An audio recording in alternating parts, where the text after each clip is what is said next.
기도하시죠. 오늘 우리에게 주시는 하나님 말씀 마태복음 11장 12절 봉독해 올립니다. 세례 요한의 때로부터 지금까지 천국은 침노를 당하나니 침노하는 자는 빼앗느니라. 아멘. 고마우신 아버지 하나님, 넓은 길로 가지 말고 좁은 길로 가라고 하셨습니다. 이 좁은 길이 우리가 가야 할 주의 길인 줄로 믿습니다. 어렵고 힘들겠습니다만 이 길이 생명의 길이고 이 길이 은혜의 길이며 이 길이 복된 길인 줄로 믿습니다. 힘써 이 길로 나아가게 하소서. 이 길 걷는 우리들에게 주의 은혜가 넘쳐날 줄로 믿습니다. 성령의 도우심의 역사가 임할 줄로 믿습니다. 승리하게 하시고 주 앞에 영광 돌리게 하옵소서. 주시는 말씀 우리들에게 은혜가 되게 하실 줄 믿사옵고 예수님의 이름으로 기도드리옵나이다. 아멘. 오늘 본문 말씀대로 천국은 누구의 것이라고요? 침노하는 자의 것입니다. 하나님의 나라는 세례 요한 이후로 지금까지 침노를 당한다고 합니다. 이는 하나님 나라의 성격을 말해주는 표현입니다. 세례 요한의 때부터, 이 말은 예수님이 구역사역을 시작한 때부터이고, 그리고 지금까지 이 말은 예수님의 구속사역을 이루고 있는 때를 말합니다. 그러니까 세례 요한의 때부터 지금까지라는 말은 복음이 계시된 때부터 복음이 접해되고 있는 오늘날까지로 볼 수 있습니다. 본문에 침노하다, 헬라 원어로 비아조입니다. 그 뜻은 강제로 들어가다입니다. 이 비아조는 전쟁 용어입니다. 군사들이 성을 정복하기 위해 필사적으로 쳐들어가는 행위, 이게 비아조입니다. 전쟁터에서 군사들에게 돌격이라고 명령하면 군사들은 죽기 살기로 달려나가야 합니다. 이것이 침노한다라는 단어의 뜻입니다. 그러니까 하나님의 나라는 돌격 명령을 받은 군사가 어떻게 죽기 살기로 달려나가듯이 하나님의 나라를 향하여 전심으로 달려나가는 자가 차지한다는 말씀입니다. 근데 오늘 본문 보면 침노하다, 이 능동태거든요. 근데 이걸 침노를 당한다라는 수동태로 바꿔 말하고 있습니다. 이건 하나님의 나라가 그것을 얻기 위해 쳐들어오는 자에게 주어진다. 이걸 강조하기 위해서 수동태로 이렇게 바꿔 우리에게 말씀하고 있습니다. 그렇습니다. 하나님의 나라는 그것을 얻기 위해 믿음을 가지고 행동하는 자들에게 주어집니다. 그러니까 하나님이 주시려는 은혜와 복은 그것을 얻기 위해 믿음으로 행동하는 자, 그것을 얻기 위한 목표와 소원을 가지고 그것을 얻기 위해 애써같이 죽으면 죽으리라 사생 결단의 정신으로 행동하는 자에게 주어진다는 말씀입니다. 많은 그리스도인들이 하나님이 나에게 은혜와 복을 주시지 않는다고 실망하고 불평합니다. 아닙니다. 하나님이 안 주시는 것이 아니고 하나님은 이미 우리에게 이 모든 것을 주시려고 계획하고 그 모든 것을 마련해 놓으셨습니다. 그리고 하나님은 이 모든 것 우리가 얻기를 원하십니다. 그런데도 우리가 얻지 못하는 것은 그것을 얻기 위한 행동, 그 행동을 하지 않기 때문입니다. 야고보서 4장 2절 같이 읽어보시겠습니다. 너희가 얻지 못하면 구하지 않았기 때문이다. 얻을 수 있었는데 왜 못 얻었다? 구하지 않았기 때문이다. 분명히 말씀을 하고 있습니다. 환난을 만났습니다. 벗어날 수 있는 길, 구원받을 수 있는 길은 환난날에 넌 나를 부르라는 겁니다. 그러면 내가 널 건져주겠다 했지 않았습니까? 건져받기를 원합니다. 근데 뭘 하지 않아요? 기도하지 않습니다. 야고보 기자가 너희 중에 고난당하는 자가 있느냐? 그 고난에서 벗어나기를 원한다면 기도할 것이요 라고 하셨습니다. 고난에서 벗어나고 싶은 마음은 있는데 고난에서 벗어날 수 있는 길인 기도를 하지 않습니다. 그래서 고난에서 벗어나지를 못하는 거지요. 여기 신명기 28장 1절 6절 보시면 내가 내 하나님 여호와의 말씀을 삼가 듣고 내가 오늘 내게 명령하는 그의 모든 명령을 지켜 행하면 그러면 하나님이 너를 세계 민족 위에 뛰어나게 하실 것이라. 내가 들어와도 복을 받고 나가도 복을 받을 것이니라. 누구의 말씀입니까? 하나님의 말씀이에요. 하나님 뭐라고 말씀하셔요? 내가 명령한 대로 넌 살라는 겁니다. 그러면 내가 너에게 복을 주겠다는 거예요. 복은 받기 원해요. 근데 말씀대로 살지 않아요. 그러면 받을 법도 없는 겁니다. 간단하지 않습니까? 신앙생활 아주 쉬운 거예요. 하나님이 내 삶의 주관자다. 이 믿음 가지고 자, 하나님은 나를 낮추기도 하시고 높이기도 하신다. 하나님이 나를 가난케도 하시고 부하게도 하신다. 하나님 나를 살리기도 하시고 죽이기도 하신다. 다윗이 고백한 대로 부하기가 죽기를 말미암고 사람이 크게 되고 강하게 되는 것이 하나님 손에서 난다. 이 믿음이 있다면 내 인생의 생사복을 하나님이 주장하신다는 거 아니겠습니까? 그러면 하나님께 잘 보여야 돼요. 그 길이 뭡니까? 순종하는 거예요. 그래서 순종은 제자보다 낫다라고 말씀하고 있는 거 아니겠습니까? 사랑하는 여러분, 순종하지 않으니 복 못 받는 거 당연하지요. 좋은 성적은 가지고 싶은데 공부는 안 하는 것과 다를 것이 없잖아요.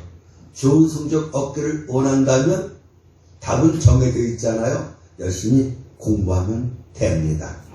성적 오르기를 원한다면 열심히 공부하는 길밖에 없습니다. 오늘 저는 이 침노하는 신앙에 대해서 세 가지를 말씀드리겠습니다. 첫째는 침노하는 신앙은 능동적인 신앙입니다. 따라서 해봅시다. 능동적인 신앙. 이 수동적인 신앙의 자세를 고쳐서 능동적으로 신앙생활하는 우리가 돼야 합니다. 우리의 신앙생활이 소극적이면 안 돼요. 적극적이셔야 합니다. 왜냐하면 어떻게 신앙생활하느냐에 따라서 행복과 불행, 성공과 실패, 승리와 패배가 결정되기 때문입니다. 세상에서도 마찬가지잖아요. 성공하는 사람들은 그 삶의 자세가 절대로 수동적이지 않습니다. 마찬가지입니다. 하나님 앞에 붙잡혀 쓰임하는 사람, 하나님의 복을 넘치도록 받아 누리는 사람들, 그 신앙이 절대 수동적이지가 않습니다. 오늘 본 말씀은 예수님이 세례 요한에 대해서 설명하시다가 하신 말씀입니다. 성경에 보면 세례 요한은 어디서 생활합니까? 광야에서 생활합니다. 메뚜기 석충을 먹으면서 광야에서 생활을 합니다. 금식하며 기도하며 생활합니다. 사실 이스라엘 사람들에게 금식하라 명해진 날은 속죄일 날입니다. 그날 금식하며 기도하지요, 이스라엘 사람들은. 그런데 세례 요한은 누가 시키지도 않았어요. 자기 스스로 더 깊은 신앙 훈련을 하고자 편한 집에 생활하지 아니하고 광야에서 금식하며 기도하며 신앙 훈련을 했습니다. 이렇게 세례 요한은 스스로 적극적으로 더 깊은 믿음의 사람 되려고 힘썼습니다. 이것이 적극적인 신앙인의 자세입니다. 누가 시켜서 하는 신앙생활이 아니라 스스로 선택해서 하는 능동적이고 적극적인 신앙생활입니다. 여러분, 지금 하는 신앙생활에 만족하십니까? 지금 우리가 하는 이 신앙생활을 과연 주님이 보시고 기뻐하시겠습니까? 아니, 지금까지 해오던 대로 앞으로 쭉 이렇게 신앙생활 한다면 과연 약속되어 있는 하나님의 복을 내가 받을 수 있겠습니까? 그리고 주 앞에 서는 그날 나 칭찬받고 상급받을 수 있겠습니까? 네! 해보십시다. 네! 이런 여러분들이 되셔야만 합니다. 아니요. 그럼 어떻게 해야 돼요? 고쳐 살면 되는 거예요. 내 신앙의 삶을 바꾸면 되는 겁니다. 아니, 하나님 나 바꿔주세요. 나 변화시켜주세요. 기도만 해도 되는 겁니다. 이 세상에는 하면 된다는 사람이 있고 되면 하겠다 이런 사람이 있어요. 하면 돼. 이런 사람이 능동적인 사람이에요. 되면 할 거야? 수동적인 사람인 거지요. 이 수동적인 사람은 누가 시켜야 겨우 행동하는 사람이에요. 이렇게 시키는 일만 해서는 하나님이 기뻐하는 사람, 하나님의 복을 크게 받는 사람, 하나님 앞에 붙잡혀 쓰임받는 사람은 결코 될 수가 없습니다. 잠언에 이런 말씀이 있어요. 19장 20절이거든요. 누구는? 게으른 자는 자기 손을 그릇에 넣고서 또 입으로 올리기를 괴로워하느니라. 만사를 귀찮아하는 거예요. 뭘 하고자 하는 의욕이 전혀 없어요. 그러니까 게으른 자는 지극히 수동적인 사람을 의미합니다. 생각해 보세요. 엄마가 밥 차려주면 알아서 밥 먹어야지. 밥상에 앉아서 밥 한 숟갈 뜨라 하면 그때 뜨고, 입에 넣어라 하면 그때 입에 넣고, 삼키라 하면 삼키고, 안 그러면 밥 될 생각도 안 한다면 얼마나 속 터지게 하는 자식입니까? 신앙생활을 이렇게 하나님 속 터지게 하는 사람이 있어요. 그냥 시키는 일만 겨우 하는 신앙인이 바로 그런 수준의 사람이에요. 수준 얘기를 많이 해요. 수준을 높이셔야 돼요. 여러분의 영적 수준을 높이는 것만큼 여러분에겐 하나님의 복이 임합니다. 엄마가 꼬마아이랑 같이 아는 과일 가게 갔어요. 보니까 앵두가 얼마나 맛있게 보이는지 몰라요. 그 애가 이렇게 쳐다보잖아요. 쟤니 먹고 싶니? 먹고 싶으면 아니고 먹어? 그런 거예요. 근데 손을 뻗치질 않아요. 그 주인이 어떻게 했을 것 같아요? 자기 주먹으로 쥐어준 거예요. 아, 얼마나 똑똑합니까?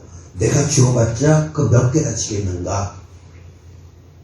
그런데 주인이 잡아도 주면은 2배, 3배는 받을 수 있지 않겠는가? 성경은 내 입을 넓게 벌리라고 말씀을 하고 있습니다. 신앙생활은 째째하게 하면 안 돼요. 통 크게 하셔야 합니다. 어떤 사람은 하나님이 시키지도 않는 못된 일은 알아서 척척 잘 합니다. 그런데 하나님이 시키는 일은 마지못해서 겨우 억지로 합니다. 제기는 일에 대해서는 능동적이고 적극적인데 비해서 하나님을 위한 일은 아주 수동적으로 소극적으로 합니다. 영적인 일은 그저 시키는 거 겨우 하지요. 그리고 시키는 일 겨우 해놓고는 마치 대단한 일 한 것처럼 자랑합니다. 그래서 주일 예배 드리는 것 자랑하고 11조 하는 것 자랑합니다. 그런데 생각해 보십시오. 성도가 주일 지키는 거 당연한 거. 아멘? 성도가 11조 하는 거 그 당연한 거 아니겠습니까? 그런데 하나님이 시키는 일만 겨우 하고서는 그걸 자랑거리로 삼아선 되겠습니까? 신앙생활하는 데 있어서 시키는 것만 하는 수준은 50점짜리 신앙인밖에 되질 않아요. 100점짜리 신앙인은 시키지 않은 것까지 적극적으로 할 수 있어야 합니다. 침노하는 능동적인 신앙인, 이들이 100점짜리 신앙인입니다. 그래서 새벽 기도도 하고, 그래서 작전 기도도 하고, 그래서 시키지도 않는 봉사도 하고, 전도도 하는 사람이어야 침노하는 신앙인이라고 볼 수 있습니다. 이런 사람들을 하나님이 기뻐하십니다. 이런 사람들에게 하나님께서 큰 은혜와 사랑과 복을 내려주십니다. 베드로가 얘기하잖아요. 복 받길 원하느냐? 내 앞날이 좋은 날로 너에게 다가오기를 원하느냐? 그럼 어떻게 하라고요? 죄짓지 말고, 즉 불순종하지 말고 순종하라는 겁니다. 그러면 네 날들이 아름다운 날들이 될 거다. 너의 날들이 형통한 날들이 될 거다. 신명기서는 바로 너희 앞에 이렇게 복과 생명, 저주와 사명이 놓여 있다는 겁니다. 그러니 살기 위해서, 복받기 위해서 어떤 삶을 택할 것인가, 이걸 생각해 보라는 겁니다. 생각하고 마시고 할 것도 없잖아요. 복 받으셔야 되지 않겠습니까? 우리의 삶이 하나님 앞에 영광이 되고 하나님 예비하신 복 다 받아 누려야 하지 않겠습니까? 그러길 원한다면 답은 나와 있어요. 오늘 본문에 어떤 신앙인이 되셔야 합니까? 침노하는 신앙인, 적극적이고 능동적인 신앙 생활하면 이 은혜와 이 사랑과 이 복을 틀림없이 받게 될 줄로 믿습니다. 자, 두 번째는 말씀드린 대로 하나님은 침노하는 신앙인에게 복을 주셔요. 성경에서 하나님이 크게 쓰시고 복을 주신 사람들은 소극적인 신앙인이 아니라 적극적으로 신앙생활하는, 즉 침노하는 신앙인들이었습니다. 성경 볼까요? 창세기 24장 13절 14절이에요. 성중 누구의 기도거든요? 이렇게 기도하는 거예요. 성중 사람의 딸들이 물길로 나오겠사오니 내가 우물 곁에 서 있다가 한 소녀에게 이르기를 청컨대 너는 물동이를 기울여 나로 마시게 하라 하리니 그의 대답이 마시라. 내가 당신의 낙타에게도 마시게 하리라 하면 그는 주께서 주의 종 이삭을 위하여 정하신 자라. 이로 말미암아 주께서 내 주인에게 은혜 베푸심을 내가 알겠나이다. 아브라함의 며느리를 보기 원했어요. 그런데 이방인의 며느리 원치 아니하고 자기 고향 메소포타미아로 가라는 거예요. 누굴 보냅니까? 종 엘리에셀을 보낸 겁니다. 엘리에셀이 길을 떠나긴 떠났는데 너무 막막한 거예요. 어디서 이삭의 아내를 만날까?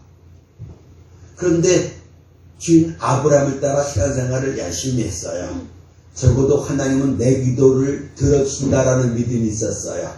근데 기도하는 거예요. 하나님, 제가 이렇게 우리 주인님의 며느리 까먹기 위해서 여기까지 왔는데 도대체 뭘 어떻게 해야 될지 모르겠습니다. 이렇게 해주시면 어떻겠습니까? 제가 이제 우물 곁에 있겠습니다. 그러면 처녀들이 물기도 있고 아니겠습니까? 내가 그 처녀에게 물 좀 달라 할 건데요.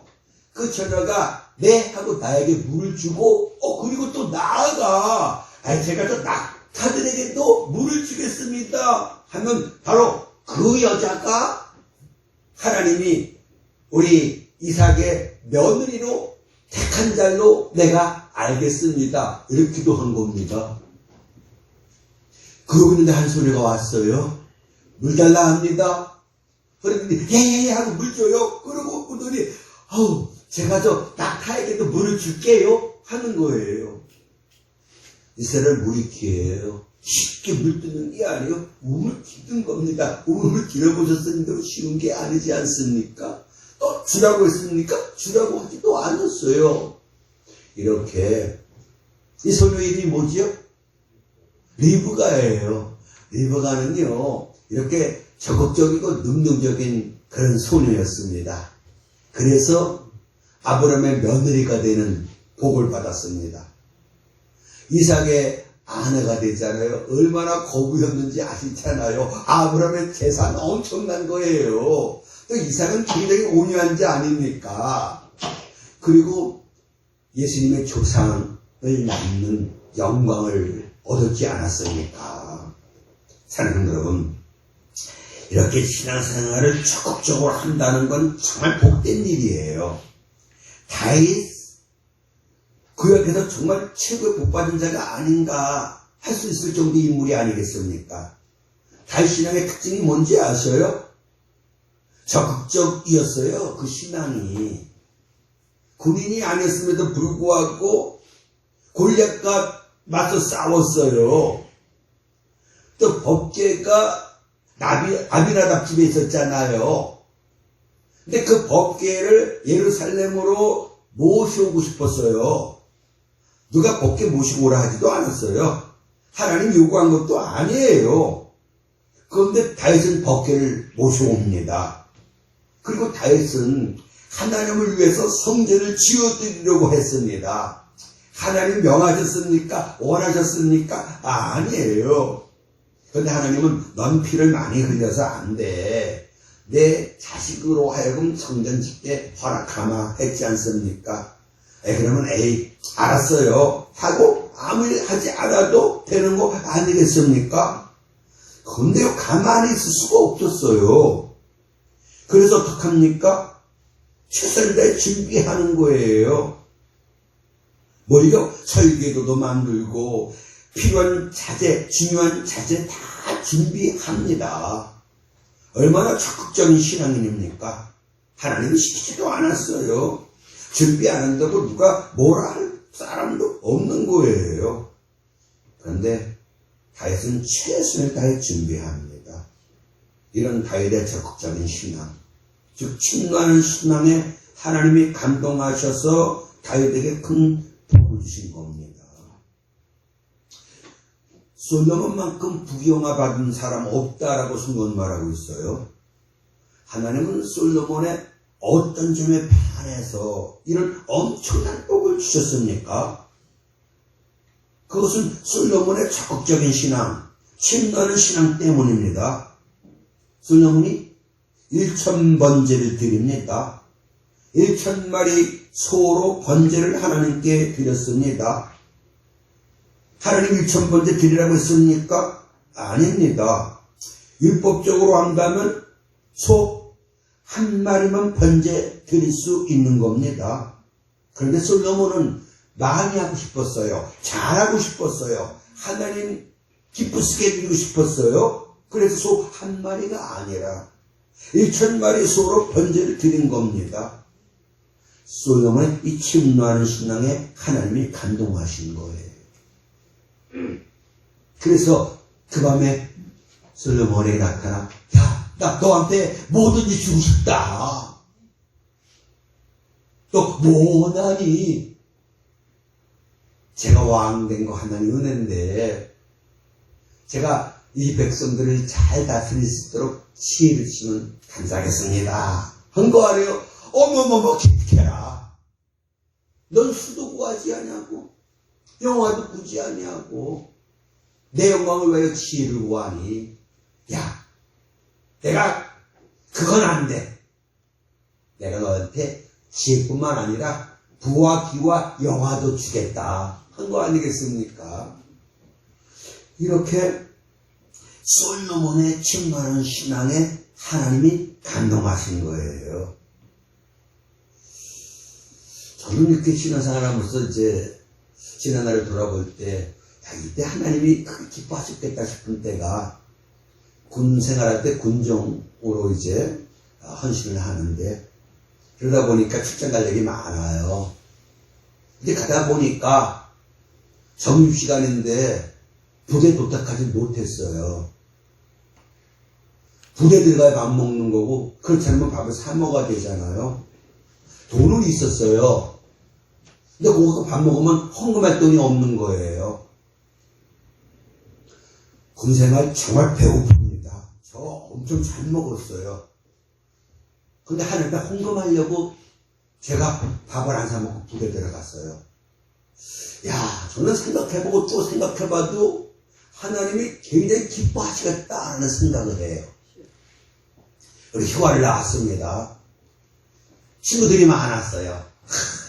월요일은 친구 만나고 화요일은 저 친구 만나고 참 재미있는 휴가 시간들을 보내는데, 근데 마음속에 이런 생각이 들어요. 이렇게 시간이 주어졌을 때 내가 기도하지 않고서 하나님 나 평생 기도하며 살게 해달라고 어떻게 기도할 수 있겠느냐. 그래서 휴가가 2주간인가 그러거든요. 1주간 기도원에 올라갑니다. 기도하는 거예요. 솔직히 하나님 앞에 잘 보이려고. 제가 이렇게 은혜를 사모합니다.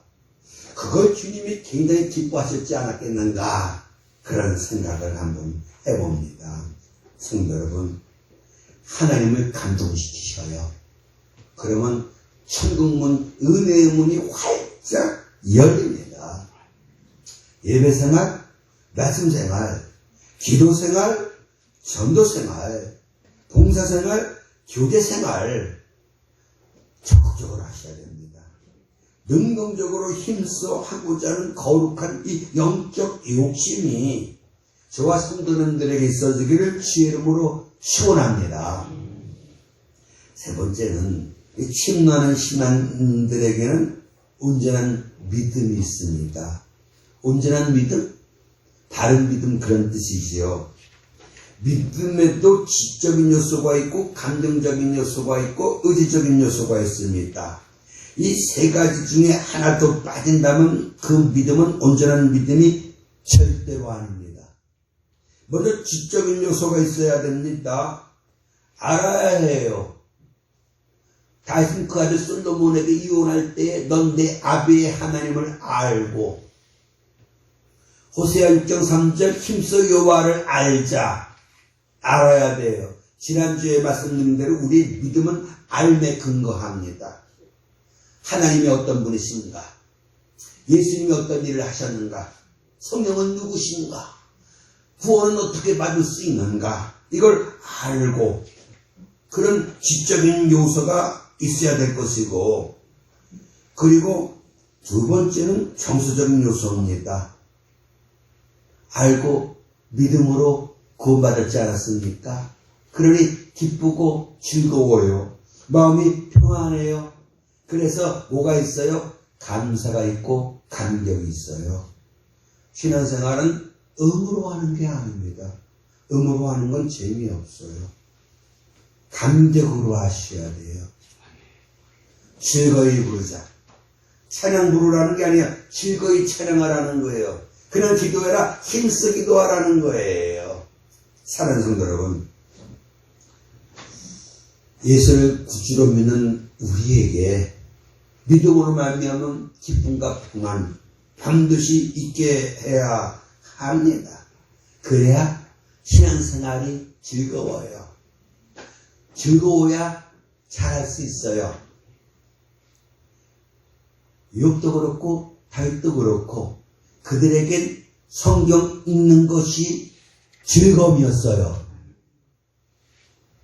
그러니 그들은 누가 뭐라 하지 않아도 성경을 읽게 되는 겁니다. 그걸 하나님이 얼마나 기뻐하셨습니까?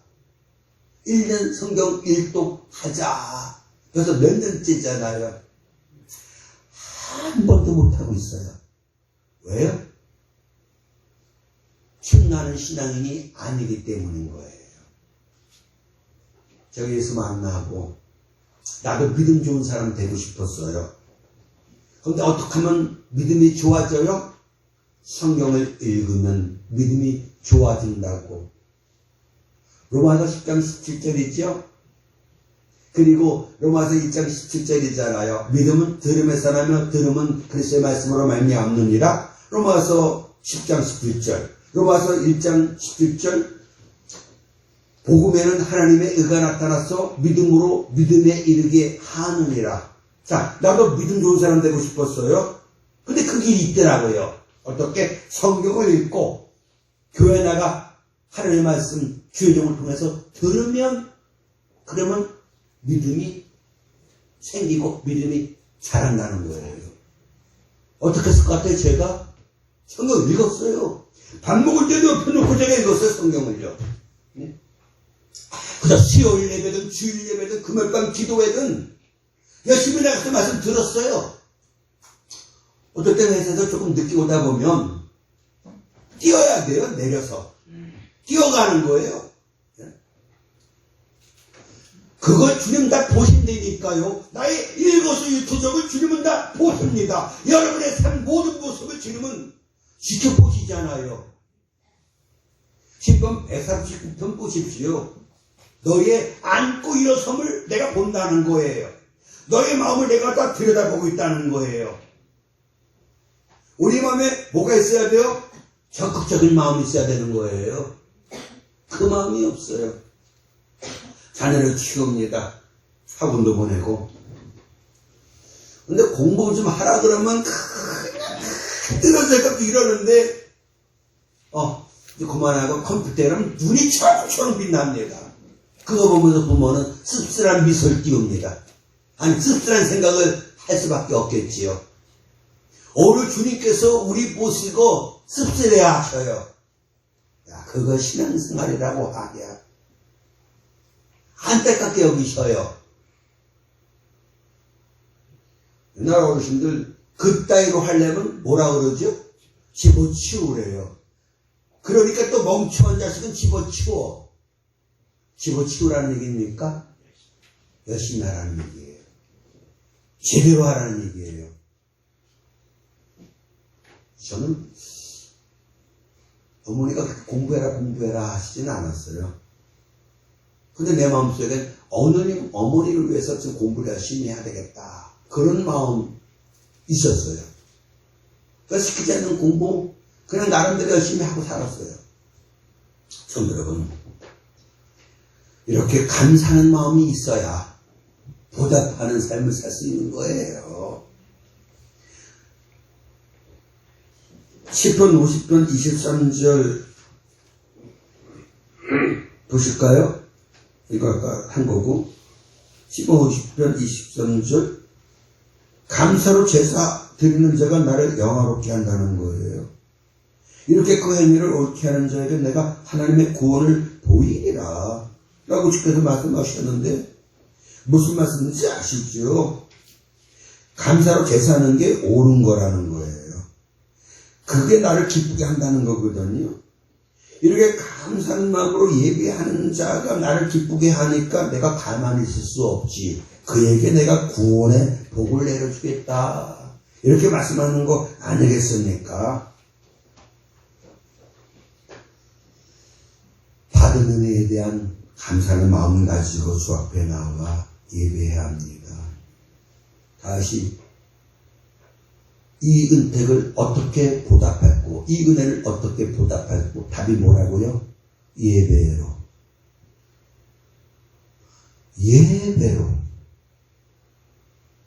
적어도 우리가 주 앞에 예배하러 나올 때는 내가 준 은혜 내가 보답하러 가야지.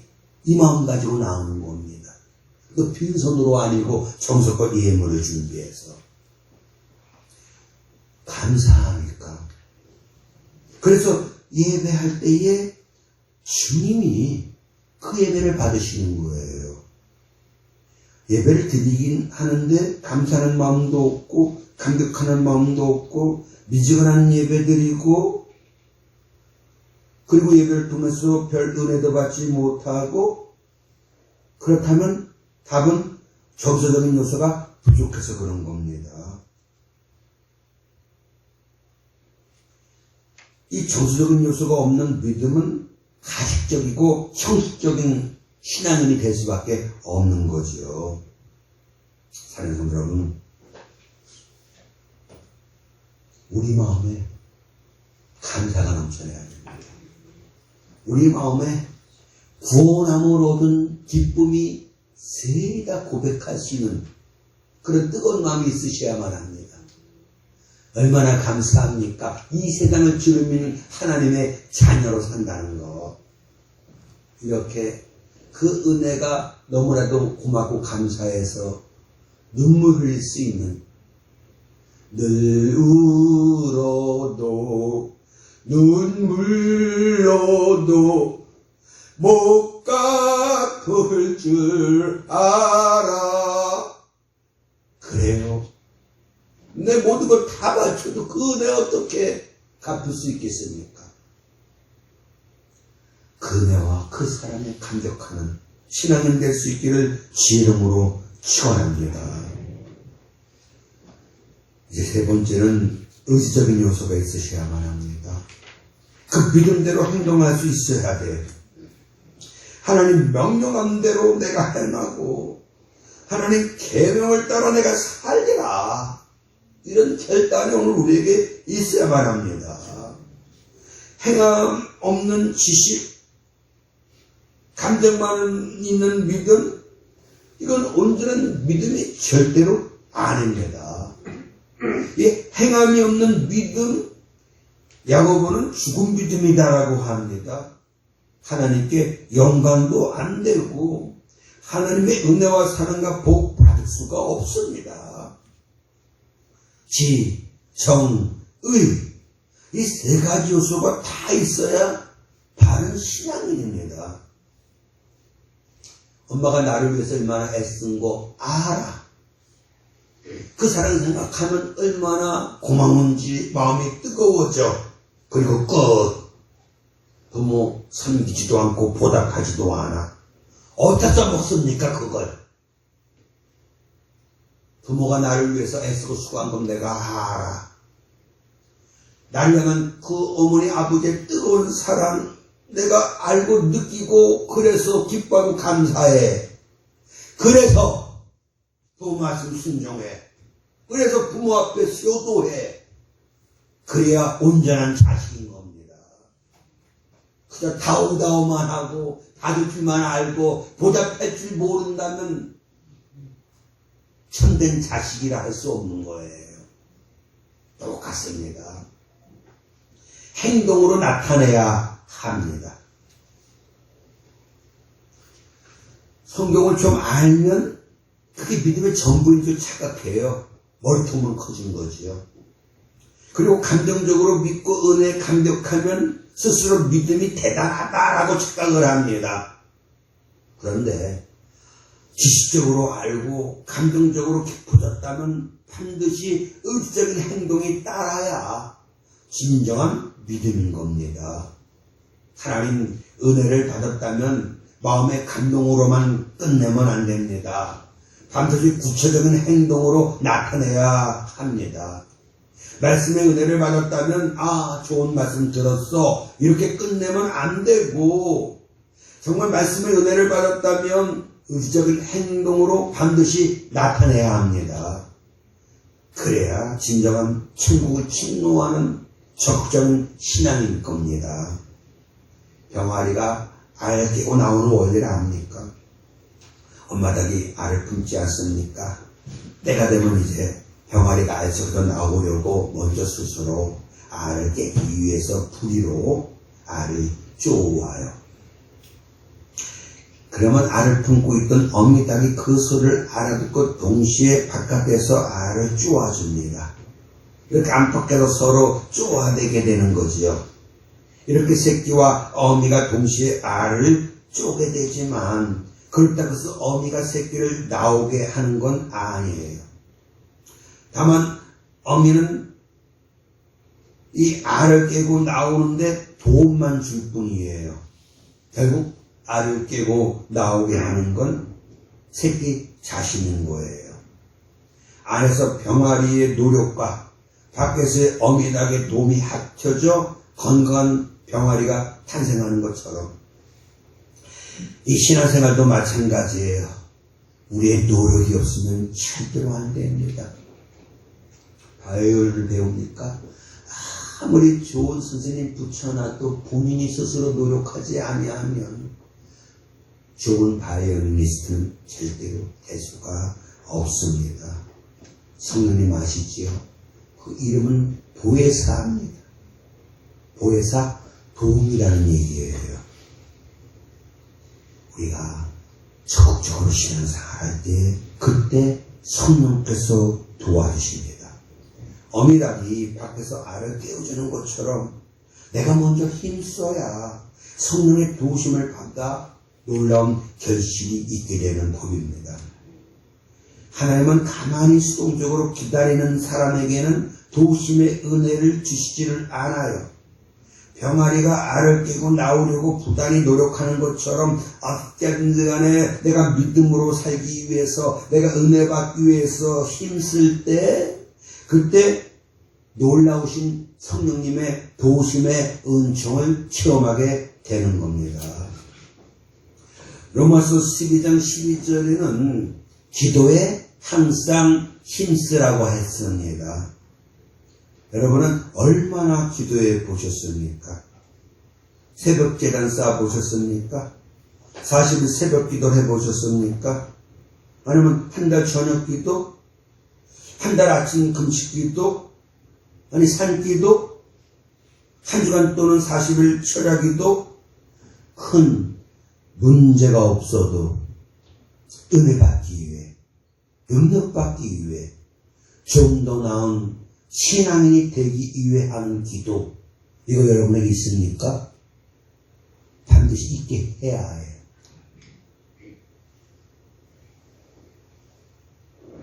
말씀 맺겠습니다.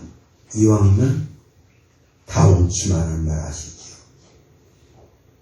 어차피 우리가 예수를 믿을 거라면, 어차피 우리가 신앙생활 할 거라면 제대로 최선을 다해서 열정적으로, 능동적으로, 적극적으로 하셔야 합니다.